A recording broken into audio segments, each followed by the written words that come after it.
तो श्रील प्रभुपाद जी यहाँ पर तात्पर्य में क्या लिख रहे हैं, इस प्रकार नारद मुनि के सेवक या शुद्ध वैष्णव पर जरा का आक्रमण नहीं होता। यानी कि जो भक्त होते हैं वो बुढ़े नहीं होते, जरा का आक्रमण नहीं होता। लिख लो, पढ़ लो, इस लाइन को आखिरी में लिखा है, भक्तों पर जरा का आक्रमण होता है कि नहीं होता है? बूढ़े नहीं होते भक्त, बाल सफेद नहीं होते।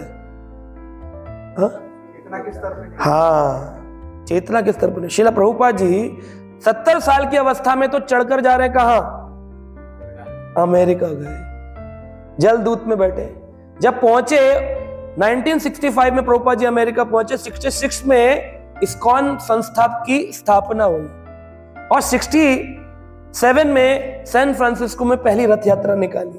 तो रथ यात्रा जब निकली तो उसमें प्रभुपाद जी हाथ ऊंचा करके और उछल उछल कर कीर्तन कर रहे हैं, जय जगन्नाथ जय जगन्नाथ। पुलिस अमेरिका की जो है वो हैरान होती, कहती है आपके मध्य भाग में जो बूढ़ा व्यक्ति चल रहा है, जब ये हाथ ऊपर करता है तो न जाने क्या होता है, जो 7 लोग चल रहे हैं उनमें और चेतना आ जाती है, वो उछलने लग जाते हैं और हमारा सारा जो मैनेजमेंट है रोड का बिगड़ जाता है। इस आदमी से कहो बूढ़े से कि हाथ नीचे कर। तो प्रभुपाद जी के जो सेक्रेटरी थे वो प्रभुपाद जी के पास गए। अब कैसे बोले स्वामी जी से कि स्वामी जी हाथ नीचे कर लो, गुरु से कोई कैसे हाथ नीचे कर लो। तो वो बड़े देर तक साथ चलते रहे और फिर धीरे धीरे प्रभुपाद जी के हाथों को प्रभुपाद जी ने नीचे कर लिया। तो बोले चलो अपने आप ही ठीक हो गया।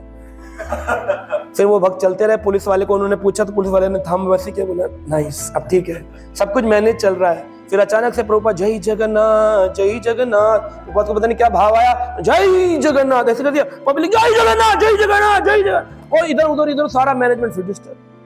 तो फिर पुलिस वाले ने सेक्रेटरी को कहा हाथ नीचे। अब कैसे बोलूं? तो उन्होंने प्रभुपाद जी के हाथ, प्रभुपाद जी नीचे हाथ ले आए जब, तो सेक्रेटरी ने कान में धीरे से कहा Swami ji police is getting disturb, police यहाँ पर डिस्टर्ब हो रही है, कृपया कर आप अपने हाथों को ऊपर मत करिएगा वरना सारा मैनेजमेंट बिगड़ रहा है। वक्त आपके ऊपर हाथ करने से बड़े उत्तेजित हो रहे हैं सारे लोग। प्रभुपाद जी ने कहा, ऐसे देखा, कहा जय जगन्नाथ।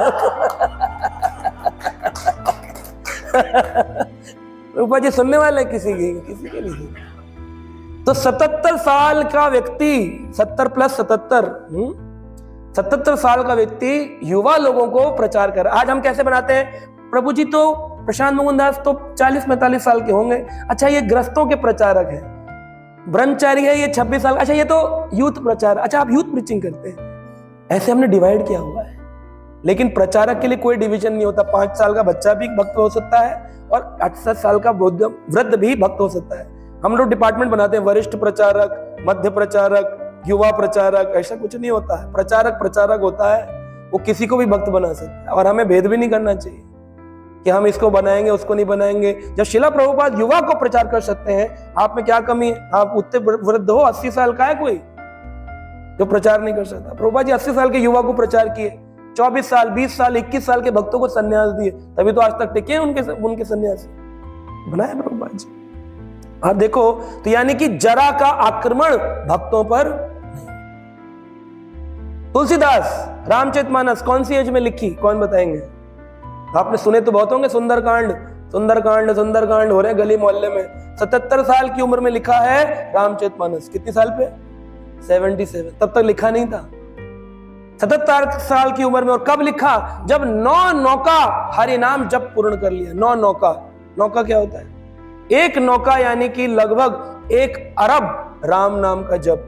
9 नौका यानी 9 अरब नाम जब हो गया था, तब उनको हनुमान जी के कहे अनुसार, भगवान के कहे अनुसार रामचरितमानस लिखने के लिए तैयार हुए। आजकल हम लोग जवानी में पुस्तक लिखने बैठ जाते हैं। तुम क्या पुस्तक लिखोगे? तुम्हारा क्या 9 अरब नाम जप हुआ है?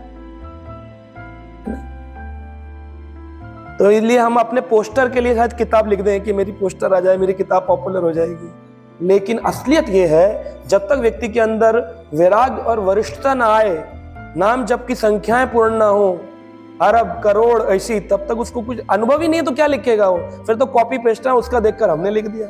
अनुभव होते नाम जप से।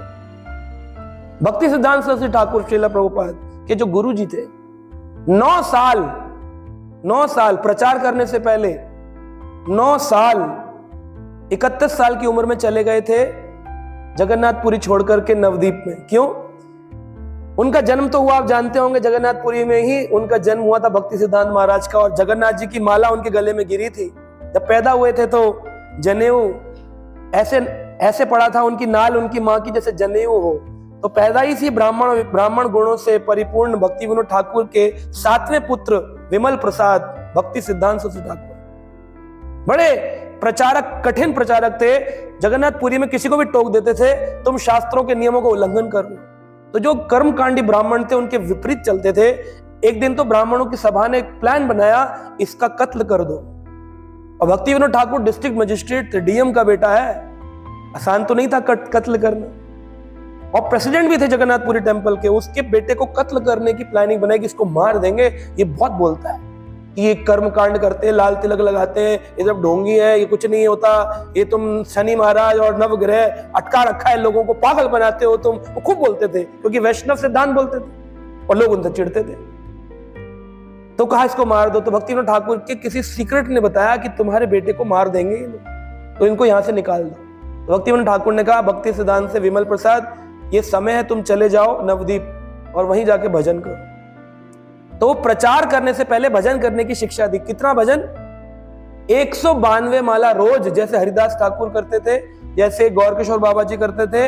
192 माला 9 साल लगातार, यानी तकरीबन 1 बिलियन नाम जप करने के बाद जब वो तैयार हुए तब उन्होंने लायन प्रीचिंग करनी प्रारंभ करी। ऐसे नहीं प्रचार करने निकल गया कोई।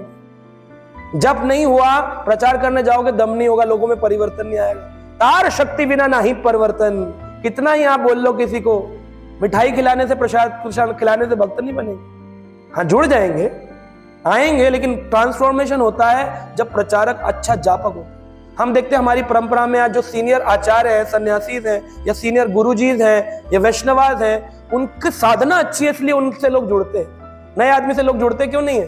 क्योंकि उसकी साधना कच्ची होती है। कुछ समय हमें अपनी साधना को अवश्य देना चाहिए, तभी हमारे अंदर प्रचारक आए।